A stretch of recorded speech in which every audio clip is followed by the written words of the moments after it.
बनारस में देव नाम का एक ब्राह्मण रहता था। उसके हरि नाम का पुत्र था।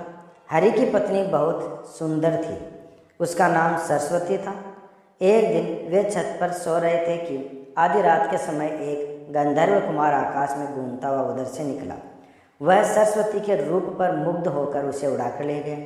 जागने पर हरि ने देखा कि उसकी पत्नी नहीं है, तो उसे बड़ा दुख हुआ और वह मरने के लिए तैयार हो गया। लोगों के समझाने पर वह मान तो गया, लेकिन यह सोचकर कि तीर्थ करने से शायद पत्नी मिल जाए, ऐसा सोचकर वह घर से निकल गया। चलते चलते वह किसी गांव में एक ब्राह्मण के घर पहुंचा।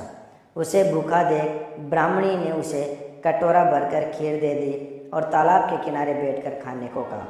हरी खीर लेकर एक पेड़ के नीचे आया और कटोरा वहां रखकर तालाब में हाथ मुंह धोने गया।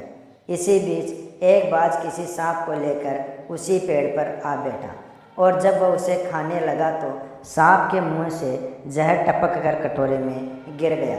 हरि को कुछ पता नहीं था, वह उस खीर को खा गया। जहर का असर होने पर वह तड़पने लगा और दौड़ा दौड़ा ब्राह्मणी के पास आकर बोला, तूने मुझे जहर दे दिया है।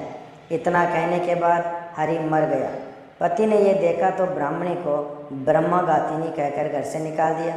इतना कहकर बेताल बोला, राजन बताओ कि सांप, बाज और ब्राह्मणी इन तीनों में से अपराधी कौन है? राजा ने कहा, कोई नहीं। सांप तो इसलिए नहीं क्योंकि वह शत्रु के वश में था।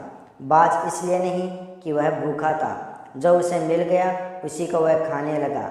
ब्राह्मणी इसलिए नहीं कि उसने अपना धर्म समझकर उसे खीर दी थी और अच्छी दी थी। जो इन तीनों में से किसी को दोषी कहेगा वह स्वयं दोषी होगा।